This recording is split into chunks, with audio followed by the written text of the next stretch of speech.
Who would have thought about it? This is the first time that Ateneo is atop the team standings. FEU and UP tease with their talent and potential yet fall. And UST continues to impress.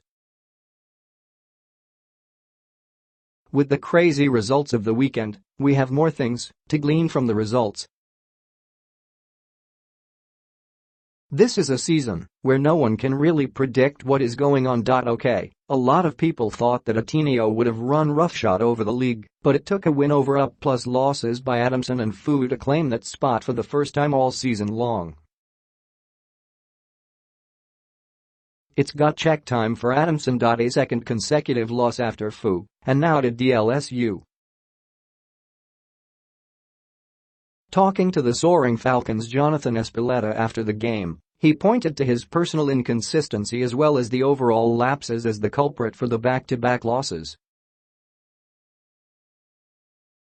They will have to make their adjustments real quick because it is going to be hell week for them because they played 2 games in the span of 4 days.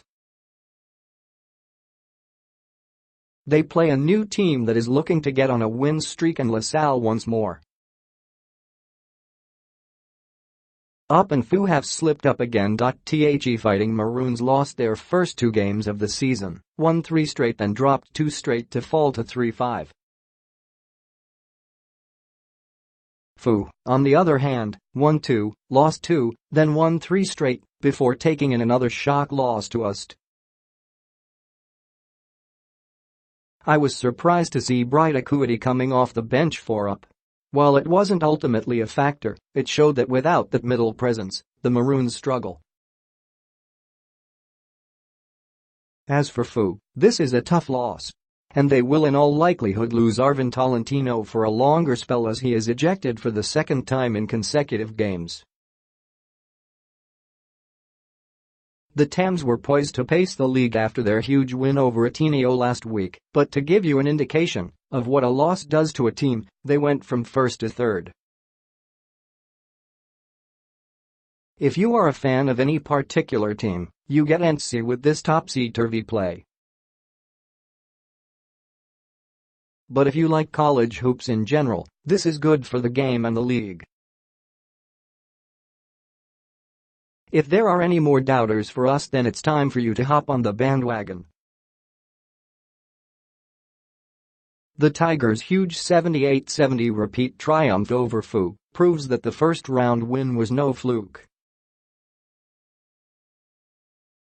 I would have thought that the Tamaras would come out with their noses smoking and revenge in their eyes. Instead, they collapsed once more and Arvin Tolentino is tossed for the second consecutive game. The Hispano-based Cagers have hunkered down and batted down the hatches and played great team ball. Zach Huang continued his strong play from his breakout summer to let UST and win the battle inside against his taller FEU counterparts. This is a game where the veterans, Huang, Marvin Lee and Renzo Subito, and rookie in the raw Jeremy Mahoney carried the team as rookies CJ Cancino and McCoy Marcos and Kenza Mora struggled. The ironic thing is that FEU had more fast break, turnover and inside points, yet the tenacious inside play of UST saw them shoot 27 free throws to FEU's 13. And Huang and Mahoney typified that toughness by going to the line for a combined 17 times. With this win, the UST Growling Tigers have climbed to an even 4-4 and 5th spot. Remarkable. You can only imagine the confidence and belief that is growing day by day in this team. Tyler Teo is once more the bane of UP. During his UP debut 2 seasons ago, Teo shot down UP with 20 points. Since that game, he hasn't done much. But with Matt Nieto out, Teo stepped into the starting lineup and delivered big time.